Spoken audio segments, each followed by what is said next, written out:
ஓம் முருகா போற்றி போற்றி. என் அன்பு குழந்தையை, நாளை மீனாட்சி திருக்கல்யாணத்தில் ஒரு திருப்பம் ஏற்பட போகிறது. உன் முருகன் சொல்கிறேன், நிச்சயமாக நடக்கும். கேட்டு சந்தோஷமாக தொடங்கு. ஒரு புதிய அத்தியாயம் நடைபெறப் போகிறது. ஒரு புது நல்ல வாழ்க்கை உனக்கு காத்து கொண்டிருக்கிறது. தக்க சமயத்தில் உன்னை தேடி வந்து வேண்டியதை தந்து உன்னை வழிநடத்தி செல்லப் போகிறேன். நீ எத்தனை நாள் இதற்காக புழுங்கி தவித்து கொண்டிருந்தாய். இதோ நாளை நல்ல நாளாக உனக்கு விடியப் போகிறது. உனக்கான நாளாக விடியப் போகிறது. நீ வேண்டியது உனக்கு கிடைக்கும். அதனால்தான் உன் முருகன் சொன்னேன், திருப்பம் கிடைக்கப் போகிறது என்று. உன்னை வந்து சேரும் நேரம் வந்து விட்டது. கஷ்டம் தரும் நிலைகளை எல்லாம் உடைத்து சுக்குநூறாக தகர்த்து எறிந்து உன்னை புதிதாக தோன்ற வைப்பேன். எவ்வளவு கஷ்டங்கள் இருந்தாலும் நீ நன்றாக இருப்பாய் என்று யாரோ ஒருவர் சொல்லும் வாக்குதான் இன்னும் உன்னை உயிர்ப்போடு ஓட வைக்கிறது. நீ விரும்பும் விஷயம் ஒரே ஒன்றுதான். எல்லாம் நல்லபடியாக நடக்கணும், நீ நினைத்ததெல்லாம் நடக்க வேண்டும் என்றுதான். ஒரு விஷயத்தை மனதால் ஏற்றுக்கொண்டு விட்டாய், அந்த விஷயம் நடக்கணும் என்று நீ நினைத்து கொண்டிருக்கிறாய். நிச்சயம் நடக்கும். திருக்கல்யாணத்தில் திருப்பம் கிடைக்கும் நிச்சயமாக. பழனி முருகன் பார்த்து கொள்வேன் என்று நம்பிக்கையோடு இரு. என்னை மனதார ஒரு நொடி நினைத்துவிட்டு தூங்கு. முருகன் இருக்கிறார், சொன்னால் சொன்னபடி நடத்தி காண்பிப்பார் என்ற நம்பிக்கையோடு தூங்கு.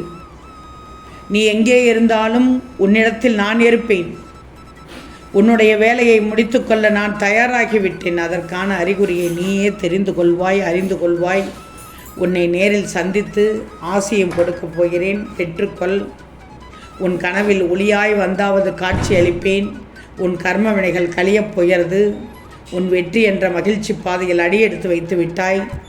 நிச்சயமாக உன் வாழ்க்கையில் நாளை விடியலில் நல்லது நடக்கப் போகிறது. உனக்கு நான் வெளிச்சம் தரப்போகிறேன். நல்லதோ கெட்டதோ அனைத்தையும் என் முருகனிடத்தில் வைத்துவிடு. இனி உன் வாழ்க்கை நல்ல விதமாக செல்லும். நாளை விடியும் நாளில் மனமகிழ்ச்சியோடு எழுந்திரு. உன் மனதில் நீ என்ன நினைத்து கொண்டிருக்கிறாய் என்று எனக்கு தெரியும். நான் உனக்கு அனைத்தையும் நல்ல விதமாக நடத்தி தருவேன்.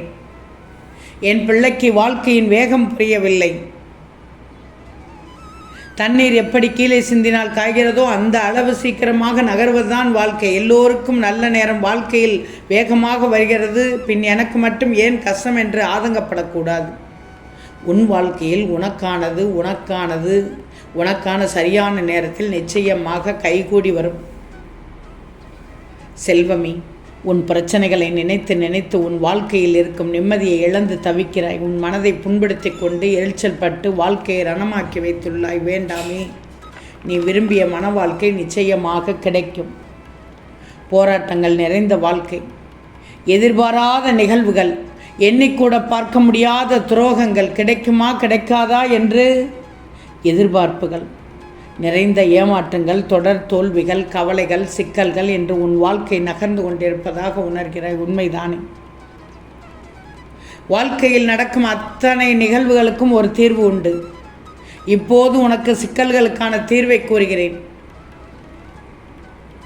செல்வமே, முதலில் இந்த பிறவியில் உனக்கு உயிர் கொடுத்த தாய் தந்தையருக்கு மதிப்பு கொடு. நேசி. அவர்களை மனம் முழுக்க நினைச்சிக்கோ. உன் வாழ்க்கை அதில் சுகமாக சந்தோஷமாக இனிக்கும். எப்போதும் எந்த இடத்திலும் சகிப்புத்தன்மையோடு வாழ்ந்துவிடு. வாழ பழகு. வாழ்க்கையை ரசித்து வாழ்ந்துவிடு. என்றும் உன் மீது அக்கறையோடு பாசமோடு இருப்பவர்கள் கண்ணீருக்கும் கோபத்திற்கும் ஆளாகக்கூடாது. இரண்டுமே உன் வாழ்க்கையின் தடைக்கற்கள். வாழ்க்கையில் அன்புதான் உயிர் நாடி. அதை தொலைக்காமல் பார்த்துக்கோ.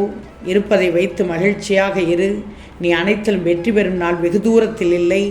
இந்த சுப வேளையில் உனக்கான நல்ல செய்தியோடு உன்னிடத்தில் பேச வந்திருக்கிறேன். இப்போது நிம்மதியாக தூங்கணும். நீ தூங்கி பல நாட்கள் ஆகிவிட்டது. கண்டதை போட்டு குழப்பாதே. எதையும் எதிர்மறையாக நினைக்காதே, அதனால்தான் உனக்கு தூக்கம் வருவதில்லை. நாளை உனக்கு நல்ல விஷயம் சொல்லியிருக்கிறேன் அல்லவா? நிச்சயமாக மீனாட்சி திருக்கல்யாணத்தில் உனக்கு கண்டிப்பாக ஒரு திருப்பம் ஏற்படும். அந்த திருப்பத்தை பார்த்து சந்தோஷம் அடைவாய், பூரிப்படைவாய். திரும்பவும் என்னிடத்தில் வந்து ஏதாவது உதவி கேட்டுக்கொண்டே இருப்பாய். நானும் அதை நிறைவேற்றி தந்து கொண்டே இருப்பேன். என் பிள்ளையான நீ சந்தோஷப்பட்டு கொண்டே இரு. உன் சந்தோஷம்தான் என் சந்தோஷம். புரிகிறதா? நிம்மதியை இழந்து விடாதே, நம்பிக்கையை இழந்து விடாதே. இனி எதுவும் உன்னை துன்புறுத்தாது. கூடிய விரைவில் உனக்கு நல்ல செய்தி தருவேன் என்று சொன்னேன் அல்லவா? அதுதான் இது.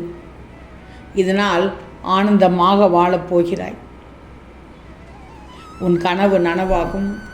உன் இல்லம் நோக்கி நானும் வந்துவிட்டேன். அதனால்தான் சொல்கிறேன், சொன்னது சொன்னபடி நடக்கும். எனது உதவி உனக்கு கிடைக்கும். நீ வாழ்க்கையில் உச்சத்தை அடைவாய். உன்னை நான் விழவே விட மாட்டேன். உன் காரியம் கைகூடிவிடும்.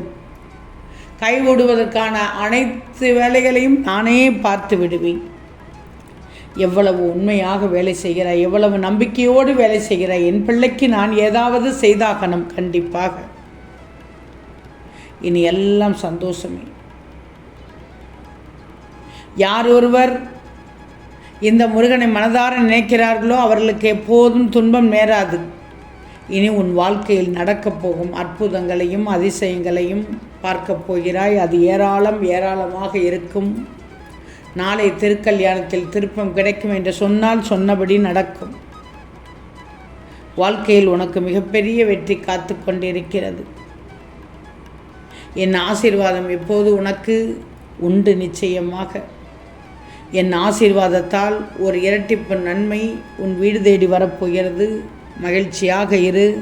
எந்தவித கலக்கமும் வேண்டாம். நான் இருக்கிறேன் உனக்கு. நினைத்தது நினைத்தபடி நடக்கும். நாளை ஒரு திருப்பம் ஏற்படும் கண்டிப்பாக. ஆவலோடு காத்திரு. இப்போது சந்தோஷமாக தூங்கி எழு. அனைத்தும் நல்ல விதமாக நடக்கும். கண்டதை போட்டு குழப்பாமல், பயப்படாமல், உனக்கு எல்லோரும் இருக்கிறார்கள் என்ற நம்பிக்கையோடு தூங்கு. நிச்சயம் நல்லது நடக்கும். கவலையே படாதே. உன் முருகன் நான் இருக்கிறேன். நான் சொன்ன வாக்கு தவறாமல் இருக்கும். நிச்சயம் நாளை ஓர் திருப்பம் ஏற்படும் உனக்கு. கவலையே படாதே. ஓம் முருகா போற்றி போற்றி.